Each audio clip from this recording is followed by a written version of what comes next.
Hi, today we are going to talk about counterpointistic texture.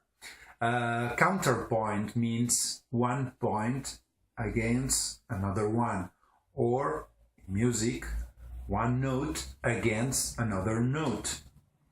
In polyphonic music, it means one musical line against another musical line, or one melody against another melody.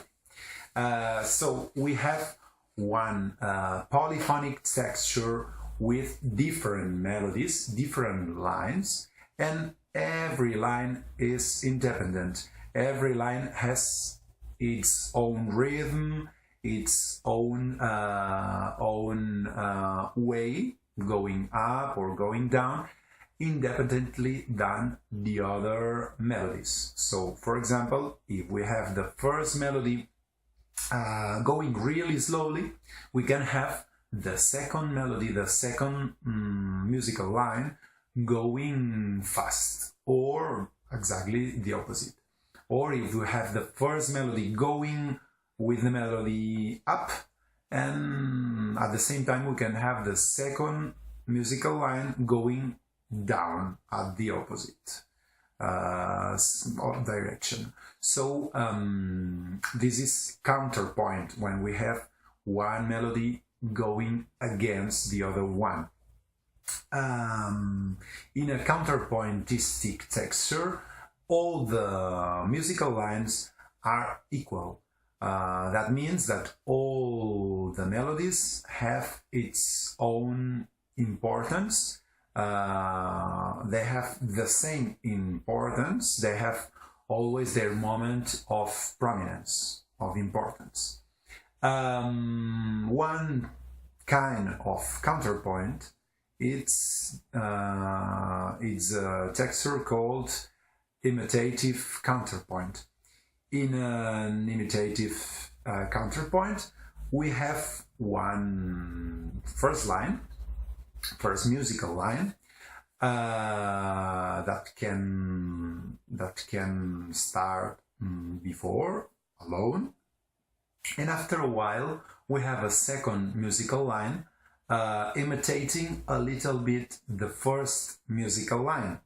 That means that it's not copying with the same notes and the same rhythm. It's just imitating the first line. How can imitate the second line, the first line? For example, if the first line, the first melody or musical line is going up, the second musical line or the second melody can go up a little bit later, and also it will go up with different notes. For example, if the first musical line goes like this, do, re, mi, fa, sol, the second musical line can go, for example, sol, la, si, do, re. So the first musical line is higher than the second musical line. The first musical line starts with do, and the second musical line starts with sol. But both are going up with the melody, and we can recognize it very easily. So the second musical line is imitating the first one. Also, the second musical line can imitate the first one, playing almost the same rhythm. For example, if the first musical line goes fast with, for example, semiquavers, the second musical line can go also with semiquavers and different notes. That's why we say that the second musical line is imitating, not copying the first musical line. And also, for example, if the first musical line is jumping,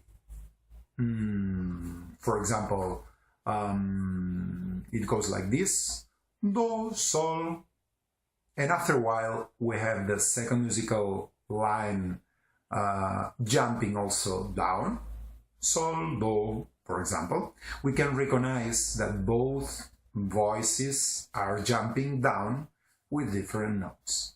That's why we say that in an imitative counterpoint, the melodies are imitating each other, not copying. It's different than another kind of counterpointistic texture. There's another one called canon.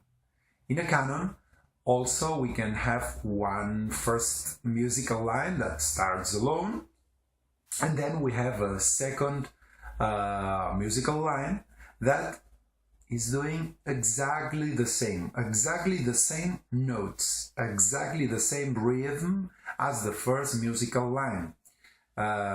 So we have a second musical line that is strictly copying the first musical line. And altogether, these two musical lines, one going before and the second one going later, going in different time with different notes, but the second one copying exactly the same, these two musical lines interlaced or also interwoven, these two musical lines sound good. So here we have the difference between imitative counterpoint and canon. In an imitative counterpoint, the different voices don't have exactly the same notes and rhythm. In a canon, both voices, if we have two, or if we have 3 or 4 different voices and lines, all of them are playing or singing exactly the same notes. They are copying exactly the same. So we can say that a canon is really strict, and in an imitative counterpoint we have more freedom. Okay, we can also have different examples. One example is one song that you are learning. It's a spiritual called Good News. There's a part when there's a voice that starts like this. There's a long white robe in the heaven I know. It's doing a question with this musical line, and the answer is a long white robe in the heaven I know. So I repeat, the first one goes like this: there's a long white robe in the heaven I know. And the second one, a long white robe in the heaven I know. You can recognize that both musical lines are saying exactly the same words, one after the first one. And the rhythm also is very similar. Pam padam pam pam para para pam para pam pam para para padam. So the rhythm is very similar, but one melody is high and the other one is going down. So the notes are completely different, but the rhythm is very similar. The second line is imitating the first one. Okay, so this is an example of a counterpointistic texture. And we have a lot of different examples of canons. You also know a song, for example, Samba Brasil. We have the first musical line that goes like this. Samba Brasil, Samba Brasil, Samba Brasil, Samba Brasil, Samba Brasil, Samba Brasil, Samba Brasil, Samba Brasil. when this first line goes, after this, goes like this, Rio de Janeiro é o carnaval. The second musical line starts copying exactly the same, copying exactly the first musical line.